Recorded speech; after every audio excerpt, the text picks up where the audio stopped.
듣고 보고 배우면서 우리는 늘 내일을 준비합니다.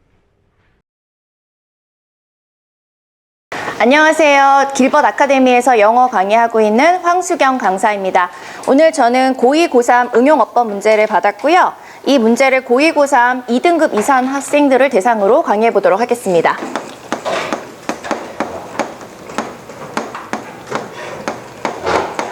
먼저 A 지문부터 살펴보도록 하겠습니다.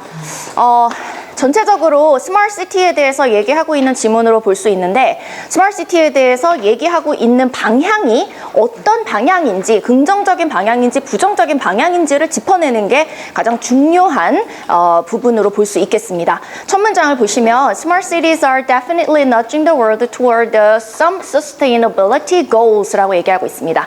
스마트 시티라고 하는 것이 어떤 방향으로 세계를 이끌어가고 있다라고 얘기하고 있죠. 자, 어떤 방향으로 이끌어가고 있냐면 sustainability라고 하는 거는 지속 가능성이란 뜻이죠. 그러니까 발전을 한다면 계속 발전을 할 수 있도록 하는 그러한 경향을 얘기합니다. 그래서 지속 가능성이라고 하는 목표를 향해서 스마트 시티들이 세계를 이끌어가고 있어요 라고 얘기를 하고 있습니다. 이게 첫 번째 문장의 주요한 요지입니다. 그런데 문제는 그 다음에 바로 무엇이 나오고 있죠. 그러니까 여기에서 내용을 틀고 있다는 것을 확인할 수 있습니다. 자, 내용을 어떻게 틀고 있냐면요.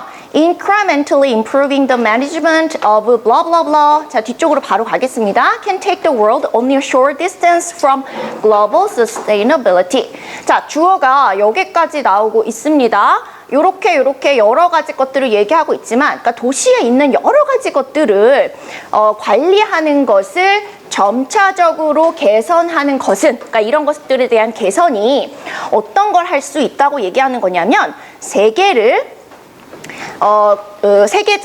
세계적인 지속 가능성으로부터 아주 조금만 데리고 갈 수 있다 이렇게 얘기를 하고 있습니다. 근데 요거를 사실 이쪽 부분을 정확하게 이해를 한 사람들은 조금 이상하다고 생각을 했을 수 있습니다. 이 부분은 첫 번째 그 체크 포인트에서 얘기하도록 하겠고요.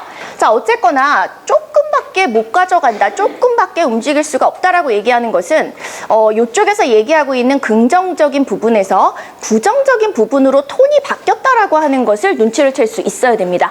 그리고 이 사람이 하고 싶은 직접적인 얘기는 이쪽에서 나오고 있어요. 자, 심지어는 무엇까지 할 수 있는 거다? Can even worsen problems예요. 그러니까 여러 가지 문제를 사실은 악화시킬 수도 있는 것이다. 뭐가? 스마트 시티가. 그러니까 이 사람이 하고 싶은 이야기는 스마트 시티 되게 긍정적으로 생각하는 경향 있지만 실질적으로는 부정적인 영향 끼치고 있어. 이게 이 사람이 하고 싶은 얘기였던 겁니다. 그럼 마지막까지 그 얘기가 계속 유지가 되는지 우리 항상 확인을 해봐야 되죠. 그래서 밑에 있는 내용까지를 이제 보시면은요, 이 생태학자가 얘기한 거를 보시면 우리에게 이 복잡한 방법들에 대해서 얘기해주고 있다.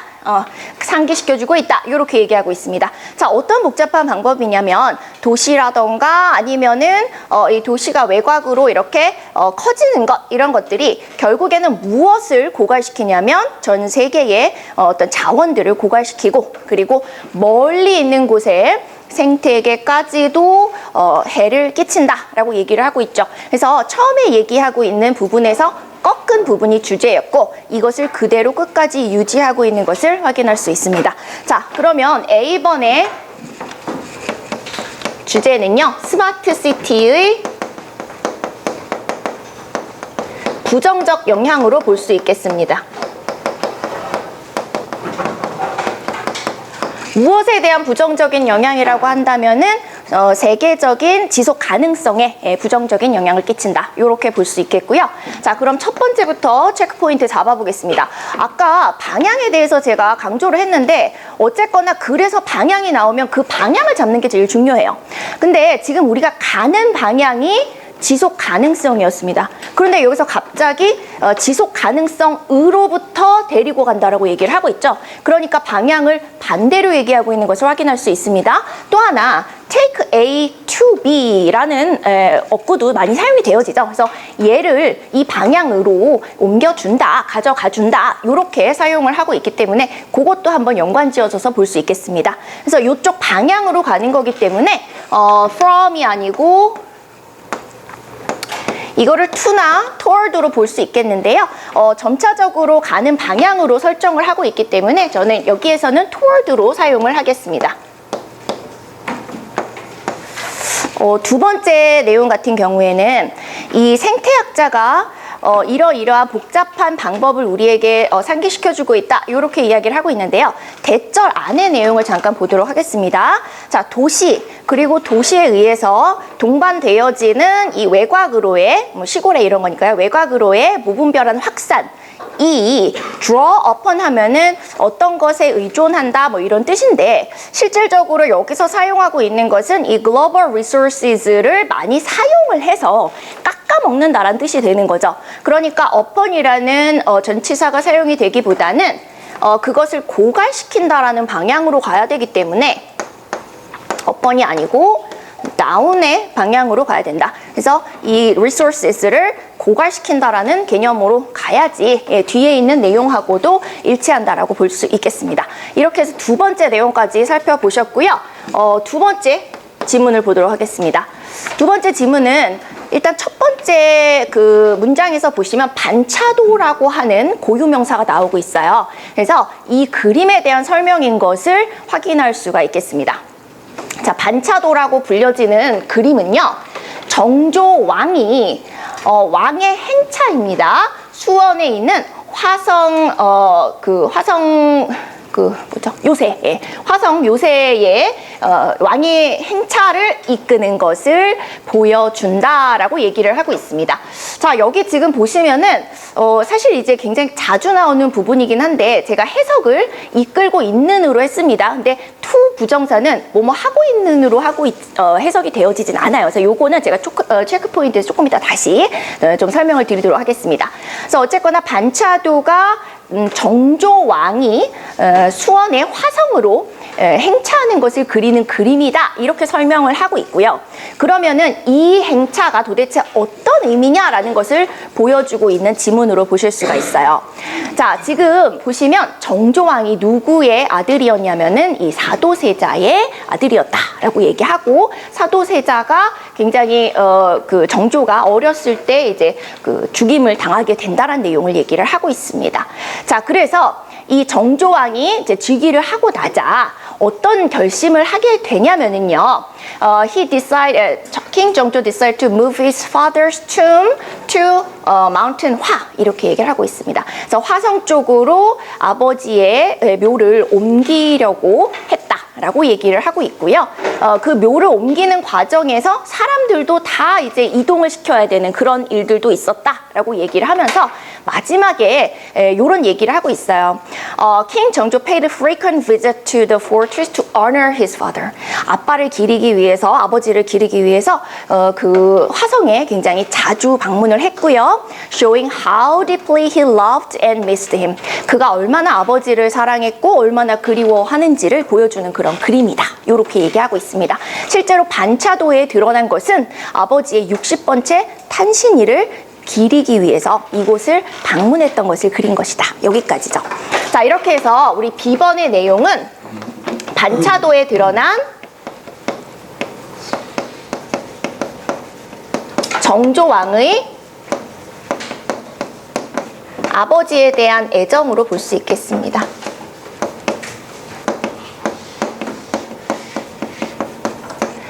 자, 그리고 좀 전에 첫 문장을 언급하면서 제가 이쪽에 대한 얘기를 잠깐 했었는데요. 자, 정조왕이 행렬을 이끌고 가는 것을 보여주고 있다. 이렇게 얘기를 하고 있죠. 자, 투부정사가 이렇게 명사 뒤에 오는 경우에는 뭐뭐 할, 해야 할의 해석으로 가는데 여기서는 하고 있는의 개념으로 해석이 되어지고 있죠. 그러니까 이 부분이 잘못 쓰여져 있다라고 하는 것을 우리가 해석을 통해서 판단을 할 수 있어야 되겠습니다. 그래서 to lead를 leading 이렇게 투부정사가 아니고 현재 분사로 바꿔줘야 됐었고요. 자, 네 번째는 굉장히 자주 나오는 내용인데 이쪽에 보시면 The king commanded that a new city was built 이렇게 되어 있습니다. 자, 이 왕이요 새로운 도시가 그를 위해서 지어져야 한다고 명령을 했겠죠. 자, 그래서 명령하고 주장하는 내용의 동사가 나오고 나서 대절에는 뭐뭐 해야 한다라는 내용으로 가기 때문에 뒤쪽에 원래는 should가 있고요. should가 생략되는 형태로 사용이 될 수 있기 때문에 이 부분은 was가 아니고 should 뒤에 동사 원형의 형태로 사용을 해야 된다. 그래서 우리 그 커맨드 뒤에 나오는 대절의 동사 형태 이 부분을 고치도록 하겠습니다. 그래서 was가 아니고 be가 돼야 된다. 이런 포인트를 설명을 해보도록 하겠습니다. 그러면 이 네 가지 체크 포인트에 대해서 3분 동안 이제 설명을 들어가도록 하겠습니다. 자, 1번의 문제는요. 전체적인 글의 방향과 그 다음에 take A to B를 알고 있느냐 이 두 가지가 합쳐진 문제로 보실 수가 있겠습니다. 그래서 글로벌 서스테이너빌리티 쪽으로 가야 되는 내용이기 때문에 요것을 from이 아니고 전치사 방향을 toward로 바꿔줘야 된다라고 하는 내용이 나오고 있었고요.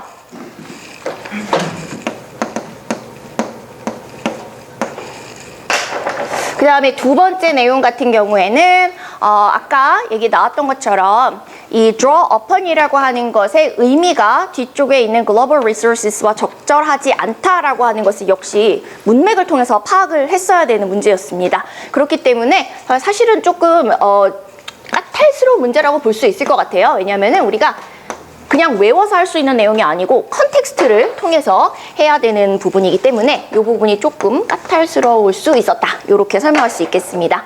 자, 세 번째 내용은요. 얘도 역시 우리가 해석을 통해서 풀었어야 되는 문제입니다. 자, 이 자리는 사실 명사를 꾸밀 수 있거나 아니면 뭐 투부정사의 뭐 목적용법 이런 것들도 얼마든지 나올 수 있는 구조예요. 그래서 구조만 봐서는 풀 수가 없는 문제이고요. 해석을 하지 않고서는 풀 수 없는 문제로 판단을 하실 수 있겠습니다. 그래서 해석을 해보면 뭐뭐 하고 있는의 개념으로 사용을 해야 되기 때문에 to lead가 아니고 leading의 개념으로 가야 된다. 이렇게 준동사의 형태를 물어보는 문제가 세 번째 체크 포인트였다면 네 번째 문제는요. 가장 잘 나오는 시제 일치의 예외적인 개념에서 문제가 출제가 되어지고 있었습니다. 그래서 was를 사용하는 게 아니고 뭐뭐 해야 한다라는 개념 나오는 경우에 should 플러스 동사 원형에서 should가 생략된 형태의 be를 써줘야 된다. 여기까지 설명을 하도록 하겠습니다. 이렇게 해서 정답을 좀 찾아보는 건 여기까지 진행을 좀 하도록 하겠고요. 혹시 김란희 팀장님 관련해서 혹시 해주실 말씀 있으세요? 괜찮으세요? 감사합니다. 그러면은 저는 3등급 이하 학생들을 위해서 하나만 조금 더 하려고 합니다. 바로 3번에 관련된 내용인데요. 우리가 명사 뒤에 사실은 얘를 꾸밀 수 있는 준동사를 생각한다면 세 가지가 가능합니다. 첫 번째는 현재 분사, 두 번째는 과거 분사, 세 번째는 투부정사가 되겠죠. 그래서 얘가 전부 다 명사를 꾸미는 준동사로서 위치를 할 수가 있는데요. 이 세 가지의 차이점을 명확하게 알고 있어야 됩니다. 첫 번째, ing가 나오는 경우에는 ing나 pp가 이렇게 분사가 나오는 경우에는 항상 생각을 해야 되는 게 앞에 나오는 명사가 이 분사의 의미상의 주어라는 걸 반드시 기억하셔야 돼요. 그러면 뭐를 결정하실 수 있냐면 능동적 개념으로 뭐뭐 하고 있는의 개념일 때는 ing를 쓸 수 있다. 이렇게 가시는 거고요. 그 다음에 얘가 하는 게 아니고 되어지는 수동적 개념에서 되는으로 간다면 이렇게 수동의 개념인 경우에는 과거 분사를 사용해야 된다라고 하는 것을 보실 수 있습니다. 그럼 투부정사 언제 사용하는 거냐?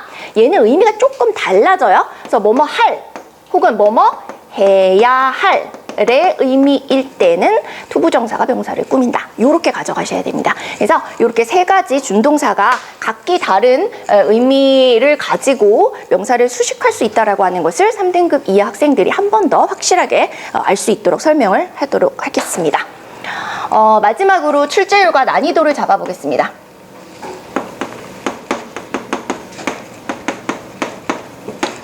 첫 번째 같은 경우에는 제가 계속해서 강조했지만은 전체 내용을 알고 있어야만 풀 수 있는 내용이었습니다. 그렇기 때문에 출제율은 그와 관련해서는 우리가 내신을 기준으로 생각하도록 하겠습니다. 내신을 기준으로 그러한 방향적인 것을 출제하는 경우는 꽤 있기 때문에 3.5로 잡겠고요.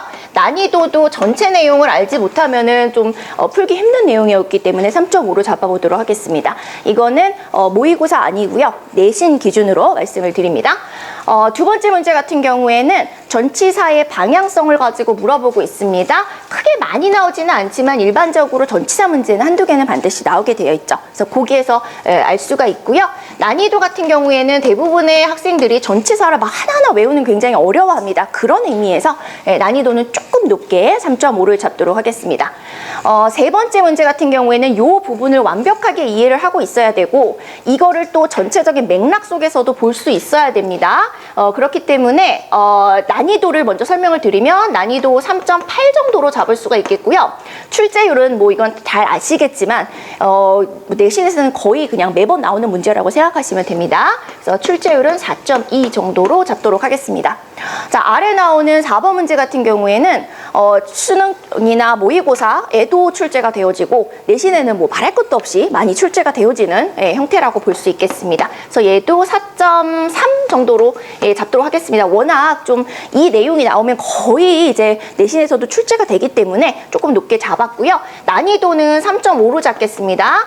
얘보다 난이도가 낮은 이유는 얘는 굉장히 전형적인 문제이기 때문에 그렇습니다. 그래서 이 내용을 알고 있으면 사실은 다 풀 수 있거든요. 그래서 요 난이도는 3.5 정도로 잡도록 하겠습니다. 예, 여기까지 하도록 하겠습니다. 자, 수고했습니다.